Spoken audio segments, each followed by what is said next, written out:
Hello नमस्कार दोस्तों, आप सभी का बेस्ट फॉर सक्सेस में स्वागत है। जैसे कि आप सभी जानते हैं, बिहार सिविल कोड के लिए आज मैथ का क्लास जो होगा वह प्रैक्टिस सेट 3 होगा, यानी कि क्लास जो होगा 2 होगा। और आज हम क्वेश्चन नंबर जो है 61 से लेकर 85 तक टोटल करेंगे और क्वेश्चन नंबर 51 से लेकर क्वेश्चन नंबर 68 तक जो है हम क्लास 1 में कर लिए हैं। ठीक है, यदि आप नहीं देखे हैं तो वह भी क्वेश्चन जाइए फटाफट और देखिए, क्योंकि देखिए टोटल बिहार सिविल कोड में मैथ की क्वेश्चन 35 होते हैं और हम इसको 2 डिवाइड पार्टों में बांट के कर रहे हैं ताकि वीडियो जो है बहुत लंबी नहीं हो जाए। और क्योंकि हमको देखिए डिटेल से समझाना, इसलिए हम थोड़ा सा जो है इसको 2 भागों में डिवाइड कर लेते हैं। ठीक है, तो चलिए हम क्वेश्चन नंबर स्टार्ट करते हैं 69। और 69 स्टार्ट करने से पहले मैं आपको बता दूं, यदि आप चाहते हैं कि हिंदी का क्लास बिहार सिविल कोड के लिए करें तो आप लाइव 7 AM पर डे जुड़ें। और मैथ की क्लास और चैप्टर वाइज चैप्टर पढ़ने के लिए आपको पर डे लाइव जुड़ना है, और जिसमें कि SI चल रहा है। और यदि आप चाहते हो कि बिहार सिविल कोड का प्रैक्टिस सेट प्रीवियस ईयर का क्वेश्चन करें तो वह जो है आपको 2 बजे दोपहर को जुड़ना है, यानी PM पर जुड़ना है लाइव। ठीक है, तो ये आपका क्लास का टाइम टेबल रहा। और इंग्लिश का क्लास जो है स्टार्ट बड़ा जल्द ही करेंगे, लेकिन आप सभी को बताना है कमेंट बॉक्स में क्या हम इंग्लिश का भी क्लास जो है आपको डिटेल से बताया जाए क्या जाए। ठीक है, तो बताना है एस या नो में करके। ठीक है, तो चलिए क्वेश्चन नंबर 69 स्टार्ट करते हैं। और देखिए आपका 10 स्टैंडर्ड क्या रहेगा, 10th लेवल का रहेगा, 10th लेवल का मैथ रहेगा और 10th लेवल का हिंदी रहेगा, ये सारे चीज़ रहेगा। 10th लेवल का इंग्लिश रहेगा, यही सब चीज़ रहेगा। और आपको बिहार सिविल कोड में देखिए इंग्लिश में हिंदी में 35/35 नंबर लाना है, मैथ में भी 35/35 तो गारंटी है कि लेकर ही आना है। बाकी बात इंग्लिश बच गया, इंग्लिश में भी आपको है ना 15/15 लाते हो तो आपका सिलेक्शन जो है पक्का आ जाएगा, यानी कि 85 में से 80 मार्क्स तो आपको पक्का लेकर आना है। ठीक है, बाकी बात 15 आपका इंटरव्यू होगा, तो इसके लिए आपको टेंशन नहीं लेना है। चलिए हम मैथ की क्लास को स्टार्ट करते हैं। यदि आप चैनल पर पहली बार हैं तो चैनल को लाइक सब्सक्राइब जरूर कर लीजिएगा, वीडियो को लाइक कर दीजिएगा और अपने दोस्तों के साथ शेयर कर दीजिएगा। चलिए क्वेश्चन स्टार्ट करते हैं 69। देखिए कहता है, यदि समांतर श्रेणी के 11वें पद तथा 18वें पद का अनुपात 2:3 है तो इसके प्रथम 5 पदों के योग का इसके प्रथम 10 पदों के योग का अनुपात ज्ञात कीजिए। 11वें पद दिया है, नहीं कि आप समझ रहे हो 11वां पद का मतलब आप कोई नंबर मान सकते हो, T11 जैसे मान लिए तो आप 11वां पद कैसे निकालते हो, आप जानते हो A+10D होगा, क्योंकि एक क्या करते हैं हम घटा लेते हैं तो ये A+10D होगा। और यहाँ पर A 18वां पद जो पूछ रहा है तो आप सभी अब बता सकते हो ये प्लस कितना हो जाएगा 17D होगा। ठीक है, आपको यहाँ पर देखिए हम हिंट्स देते चले जाते हैं। अब यही अनुपातिक राशि में क्या हो जाता है 2:3 में हो जाता है, तो ये आपका हो जाएगा A+10D बटे A+17D। और ये बराबर में क्या हो जाएगा, अनुपात में 2:3 है तो ये अनुपात के रूप में देखिए, अनुपात में 2:3 है तो ये बटे में हो जाएगा 2/3। ठीक है, जब आप इसको सॉल्यूशन करेंगे, देखिए आपको इसको यहाँ से क्रॉस करना है, इसको यहाँ से क्रॉस कर देना है। ठीक है, जब आप इसको क्रॉस करते हैं तो ये आ जाएगा आपका A = 4D। देखिए मेरे पास थोड़ा सा जगह का जो है कमी हो जाता है, इसलिए हम आपको इस तरह से डायरेक्ट बता देते हैं। जैसे आप इतना करते हो, इतना करने के बाद आपको एक फार्मूला लगाना है क्या कहते हैं S5 बराबर। ठीक है, क्योंकि आपको ये प्रथम 5 पदों का योग निकालना है तो आपको S5 बराबर फार्मूला लगा देना है 5/2 और ये हो जाएगा 2A + 5 - 1 × D। ये जैसे आप फार्मूला लगाते हो, फार्मूला लगाने के बाद आपका सॉल्यूशन हो जाएगा तो आप आराम से निकाल सकते हैं। तो हम इसका अब आंसर बता देते हैं, आप इस पर सॉल्यूशन कर लेना, क्योंकि मेरे पास जगह का जो है कमी पड़ रहा है। हम क्वेश्चन नंबर 70 बहुत अच्छे से करेंगे, डिटेल से करेंगे। ठीक है, तो आपका देखिए आंसर अनुपात में हो जाएगा 6:17। जब इसको आप सॉल्यूशन करते हो तो अनुपात में कितना आ जाएगा आपका आंसर 6:17। तो आप देखिए किस ऑप्शन में है 6:17, तो आप कहिएगा कि ऑप्शन C में है, तो आपका सही जवाब ऑप्शन C हो जाएगा। ठीक है, चलिए आगे की तरफ बढ़ते हैं। क्वेश्चन नंबर 70 देखते हैं। क्वेश्चन नंबर 70 है, एक जलधारा की चाल 3 किलोमीटर प्रति घंटा है और स्थित जल में एक आदमी की चाल 6 किलोमीटर प्रति घंटा है। धारा की दिशा में 37 किलोमीटर तैरने में आदमी द्वारा लिया गया समय ज्ञात कीजिए। आप यहाँ पर देखो ध्यान से समझेंगे। धारा की दिशा में आदमी की चाल देखो क्या है। सबसे पहले धारा की दिशा में आदमी की चाल आपका देखो क्या है, 6 किलोमीटर प्रति घंटा है। आदमी की चाल 6 किलोमीटर है धारा की दिशा में, और धारा की चाल कितना है, 3 किलोमीटर। तो धारा जिस देखो जिस इधर धारा बह रहा है और इधर भी आदमी भी तैर रहा है, इसका मतलब इसका स्पीड दोगुनी हो जाएगा, ज़्यादा हो जाएगा। तो इन दोनों की चाल आपस में क्या हो जाएंगे, जुड़ जाएंगे। तो चाल बताइए कितना हो जाएगा, 9 किलोमीटर प्रति घंटा। देखो धारा भी इधर जाएगा और आदमी भी इधर जाएगा तो स्पीड तो ज़्यादा हो जाएगा ने, तो इनकी चाल बढ़ गया। ठीक है, लेकिन आपको यहाँ पर ध्यान से समझना है। आपको देखो दूरी कितना तय करना है, 37 किलोमीटर। चाल आपका क्या रहेगा, 9 किलोमीटर प्रति घंटा। तो आपको टाइम निकालना है। तो समय बराबर दूरी बट्टे चाल होता है। तो समय आप दूरी कितना है, 37 किलोमीटर। ठीक, और उसके बाद आपको देखो चाल क्या दिया गया है, 9 किलोमीटर प्रति घंटा। ठीक, तो ये किलोमीटर से किलोमीटर कट जाएगा। अब 37/9 बचा। आप इसी को देखो 9 चौक 36 और 36 1 37। आप इसी को क्या बोल सकते हो, 4 सही 1/9 घंटा। तो देखो किस ऑप्शन में है 4 सही 1/9 घंटा। तो 4 सही 1/9 घंटा आपका ऑप्शन बी में है। तो आपका सही जवाब जो है ऑप्शन बी हो जाएगा। ठीक है, उम्मीद करते हैं कि आप सभी को जो है समझ में आ गया होगा। ठीक, चलिए हम बढ़ते हैं आगे की तरफ। क्वेश्चन नंबर देखते हैं 71। क्वेश्चन नंबर देखिए 71 क्या कह रहा है, 4 सेंटीमीटर क्या कहता है, 4 सेंटीमीटर त्रिज्या वाले एक वृत्त के केंद्र से 5 सेंटीमीटर की दूरी पर स्थित एक बिंदु से वृत्त पर खींची गई स्पर्श रेखा की लंबाई ज्ञात कीजिए। 4 सेंटीमीटर का एक वृत्त है, मान लो चलिए हम बना लेते हैं। मान लेते हैं ये आपका देखिए 4 सेंटीमीटर का एक क्या है, वृत्त है। और इनसे देखो मान लो कि यहाँ से एक पॉइंट है और यहाँ से इस तरह से ये मान लेते हैं कि त्रिज्या है। ठीक, और कोई बिंदु मान लेते हैं यहाँ पर ए है। तो इनकी बीच की दूरी इस प्रकार से दिया गया है। आप थोड़ा सा देख लेंगे ध्यान से। ठीक है, अब मान लो ये केंद्र है तो ये वाला ओ हो जाएगा, ये जो है आपका ए हो जाएगा, और इसको मान लो आप बी मान सकते हो, कोई दिक्कत नहीं है। ठीक है, तो इस जगह देखो इस तरह का कोण बनाएगा। और आप देखो कहता है वृत्त के केंद्र से 5 सेंटीमीटर की दूरी है। ये वृत्त से केंद्र की यहाँ से लेकर ये कितना दूरी है, आप ध्यान से देखो ये 5 सेंटीमीटर का है। और ये त्रिज्या हो जाएगा आपका 4 सेंटीमीटर, यानी कि 4 सेंटीमीटर त्रिज्या दिया है। ठीक है, तो आपसे पूछ रहा है क्या, खींची गई स्पर्श रेखा की लंबाई ज्ञात कीजिए। खींची गई स्पर्श रेखा की लंबाई ज्ञात करना है। तो आप देखो ये एक तरफ से देखो ये ट्रेंगल बन रहा है, ये आपका क्या बन रहा है, एक तरफ से ट्रेंगल बन रहा है। और ओ ए जो है आपकी सबसे बड़ी भुजा, यानी कि ये कर्ण का काम करेगा। ठीक है, तो आप जानते हो ओ ए स्क्वायर बराबर क्या होता है, फार्मूला हो जाएगा ओ बी का स्क्वायर अब प्लस ए बी का स्क्वायर, यही होगा ना। तो ये आपका फार्मूला हो जाएगा। तो आप देखो कुछ नहीं करना, इस पे मान रख देना है। ठीक है, क्या करना है, इस पे मान रख देना है। तो सिंपल है, ओ ए का मान कितना है, 5 है। तो 5 का स्क्वायर कितना होगा, देखो डायरेक्ट करेंगे 25 है। और देखो ओ बी आपका कितना है, 4 है। तो 4 का स्क्वायर कितना होगा, 16 होगा। अब प्लस ए बी का तो निकालना है, ये ए बी स्क्वायर ही रहने दो। ठीक है, अब देखो बराबर के इधर ये 16 है, बराबर के प्लस में है, बराबर किधर आएगा क्या होगा, माइनस हो जाएगा। यानी क्या हो जाएगा 25 माइनस 16। अब बराबर में क्या होगा, बोलेगा ए बी स्क्वायर होगा। अब बोलो 25 में से 16 गया 9 होगा। अब बराबर में ए बी स्क्वायर है। ठीक है, अब बोलो इधर से स्क्वायर कटेगा, इधर क्या चलेगा, बोलेगा इधर रूट चलेगा। तो ये किसका है, 9 किसका वर्गमूल है, 3 का वर्गमूल है। तो बताइए ए बी का मान कितना आया, 3 सेंटीमीटर आया। ठीक है, तो किस ऑप्शन में है 3 सेंटीमीटर, तो बोलिएगा ऑप्शन डी में है। तो आपका सही जवाब जो हो जाएगा डी हो जाएगा। ठीक है, इस तरह से आपको बनाना था। चलिए आगे की तरफ बढ़ते हैं। बहुत अच्छे क्वेश्चन था और समझ में भी आ गया होगा। ठीक है, क्वेश्चन नंबर देखते हैं 72। क्वेश्चन नंबर देखिए 72 क्या कहता है, 61827354 में 5 तथा 6 के अंकित मान का योग क्या होगा।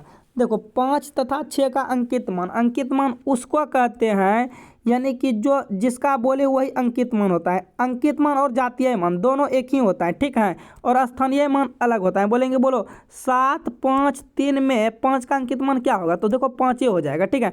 बोलेंगे 6 3 2 में 6 का अंकित मान क्या होगा, तो ये 6 ही हो जाएगा। अंकित मान और जातीय मान दोनों समान होते हैं, तो उसी प्रकार इसमें से देखो क्या पूछ रहा है, 5 का अंकित मान इसका मतलब 5 हो जाएगा, और 6 का अंकित मान 6 ही हो जाएगा, और इन्हीं दोनों का योग पूछा है, तो इन्हीं दोनों का योग कितना हो जाएगा, 11 हो जाएगा, ठीक है। योग पूछा है तो योग क्या हो जाएगा, 11 हो जाएगा। तो देखिए किस ऑप्शन में है 11, तो ऑप्शन आप कहिएगा डी में है, तो आपका आंसर क्या हो जाएगा, डी हो जाएगा, ठीक। चलिए आगे की तरफ बढ़ते हैं, क्वेश्चन नंबर 73 देख लेते हैं। कहता है यदि ऋचा की आय मीना की आय से 9 सही 1/11% अधिक है, तो मीना की आय ऋचा की आय से कितना कम है। तो इसमें दो व्यक्ति हैं, एक है ऋचा और एक है मीना, यही दो व्यक्ति हैं। अब मान लो यदि ऋचा की आय मीना की आय से इतना अधिक है, ठीक है, मीना की आय से इतना अधिक है, तो कौन अधिक होगा, ऋचा होगा। तो मान लो मीना यदि 100 रहा होगा, अपने आप में हमेशा कितना रहता है, 100। यदि मीना 100 रहा होगा, यही कहने का मतलब, ठीक, मीना यदि 100 रहा होगा तो मीना से अधिक का मतलब 1199, यानी कि 100/11। 100/11 कौन होगा, ये 100 में प्लस जुड़ जाएगा, ठीक है। तो ये क्या हो जाएगा, यानी कि इसको हम सॉल्यूशन करेंगे तो ये हो जाएगा 1100। 100 गुना 11 करेंगे तो क्या होगा, 11 गुना 11 1100, एक 1200, ये हो जाएगा आपका 1200, क्या हो जाएगा, अब 1200 अब बट्टे ये हो जाएगा 11, तो ये 11 उधर जाएगा क्रॉस में, तो क्रॉस में वो 100 गुना 11 क्या बन जाएगा, 1100 बन जाएगा, यानी कि ये रहेगा 1200, तो ये हो जाएगा 1100, यही ना। यदि मीना 1100 रुपये, मीना के पास 1100 रुपये होगा तो ऋचा के पास 1200 रुपये होगा, ठीक है।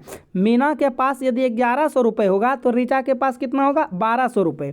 क्वेश्चन में देखिए क्या कहता है, तो मीना की आय ऋचा की आय से कितनी कम, बताइए। मीना की आय ऋचा की आय से कितना कम है, मात्र ये 1200 है तो ये 1100 है, 100 रुपया क्या है, कम है। 100 रुपया क्या है, देखो कम है, इस तरह, 1 मिनट, देखो 100 रुपया कम, हम यहाँ पर लिखते हैं 100 रुपया, इससे देखिए 2100 रुपया कम है ना, 100 रुपया कम है, किससे कम है, अब बताइए किससे कम है, तो ऋचा से ही कम है ना, तो जिससे कम है वो बटे के रूप में आ जाएगा, ठीक है। तो ये आपका बटे के रूप में हो जाएगा, और परसेंटेज के लिए आप क्या कीजिएगा, 100 से गुना कर दीजिएगा, ठीक है। 10 से 10, 10 से 10 कट गया, ठीक है। अब देखिए ये 4 से आप कटा दीजिए, 4 से कटाइएगा तो क्या हो जाएगा, ये 25 चौक 100। अब देखिए कटाया तो नहीं गया है, यहाँ पर देखिए सभी के नीचे में 12 12 12 12 सभी के नीचे में, तो आप डायरेक्ट इसको देखिए 12 8 96, तो 12 8 96, 4 12%, यानी कि 8 सही 4/12% होगा। तो देखिए किस ऑप्शन में है, तो बोलिएगा ऑप्शन सी में है, 8 सही 4/12%। तो आपका सही जवाब हो जाएगा 8 सही 4/12%, ठीक है। उम्मीद करते हैं कि आपको ये क्वेश्चन भी बहुत अच्छे तरीक़ा से समझ में आ गया होगा, ठीक है। चलिए आगे बढ़ते हैं, क्वेश्चन नंबर 74 देखते हैं। क्वेश्चन नंबर देखिए 74 क्या कहता है, आरोही क्रम में व्यवस्थित निम्नलिखित आंकड़ों के माध्यिका 19 है, तो x का मान ज्ञात कीजिए। देखिए आपको ये माध्यिका दिया गया है 19, माध्यिका कितना दिया गया है 19, और तब इनका मतलब मान ज्ञात करना है, ठीक है। तो आप जानते हो माध्यिका निकालने के लिए है ना, माध्यिका में क्या होता है, एक इधर से काटो एक उधर से काटो, ऐसे होता है ना। लेकिन यहाँ तो देखो इसमें यहाँ पर किस में दिया गया है, यहाँ पर x का मान के रूप में दिया गया है, तो कितने देखो गिन लो, यहाँ पर 1 2 3 4 5, यहाँ देखिए 1 मिनट, ये देखिए 1 हुआ 2 3, यहाँ से यहाँ तक 4 5 6 7 8, टोटल कितना है 7, यानी कि 8, यानी कि आपका नंबर की संख्या कितना हो गया, टोटल 8 हो गया, नंबर की संख्या कितना हो गया 8। तो बोलो n/2 कितना हो जाएगा, बोलिएगा n/2 4 हो जाएगा, क्योंकि n के जगह 8 रखेंगे, 8/2 कट के हो जाएगा 4 हो जाएगा, ठीक है।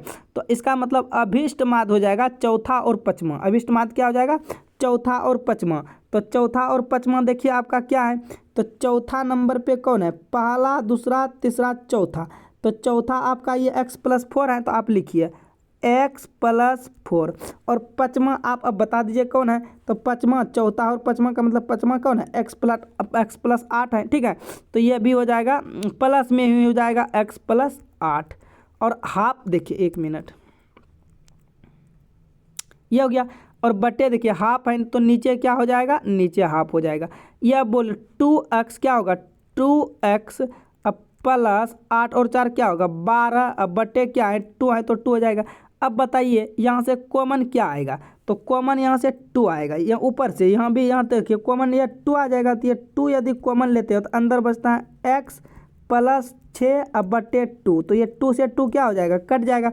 तो बचा क्या, x प्लस 6, यानी कि ये x प्लस 6 बराबर ही 19 है। ठीक है, ये x प्लस 6 बराबर ही क्या दिया गया 19।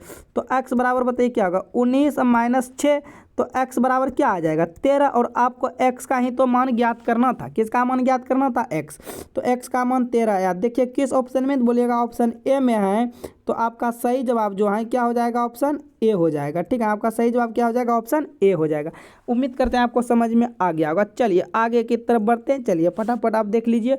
चलिए आगे की तरफ बढ़ते हैं, क्वेश्चन नंबर देखिए 75 देखते हैं। ठीक है, कहता है यदि रूट अंदर 45 रूट अंदर 125 बराबर 17.89 दिया गया है, तो रूट अंदर 181 प्लस रूट अंदर 80 का मान ज्ञात कीजिए दशमलव के बाद एक अंक। ठीक है, तो आप इसको तब देखो इस तरह से दिया गया 180, अब एक मिनट हम लिख देते हैं। देखो रूट अंदर 180 प्लस रूट अंदर 80, ठीक यही है ना। तो कोशिश आप करो, देखो इसको पहले ब्रेक करने के लिए। ठीक है, आप इसको ब्रेक करेंगे तो क्या होगा आप बता सकते हो। यदि आप इनको ब्रेक करते हो तो किस प्रकार आप ब्रेक करेंगे, थोड़ा सा आप दिमाग लगाएंगे, बहुत थोड़ा सा, ज़्यादा कुछ दिमाग नहीं लगाना है। तो सबसे पहले आप देखो, सबसे पहले आप इनको ब्रेक करने सीखो। या 45 को आप क्या लिख सकते हो 9 गुना 5, तो यदि आप 9 1 मिनट, यदि आप 45 को लिख देते हो 9 1 मिनट, क्या हो रहा है देखो 9 गुना 5, ये हो जाएगा किसके अंदर, रूट के अंदर हो जाएगा। क्या हो रहा है समझ में नहीं आ रहा है। ठीक, फिर देखो प्लस है तो प्लस, प्लस है तो प्लस, और उसके बाद ये 125 को क्या लिख सकते हो, 125 को लिख सकते हो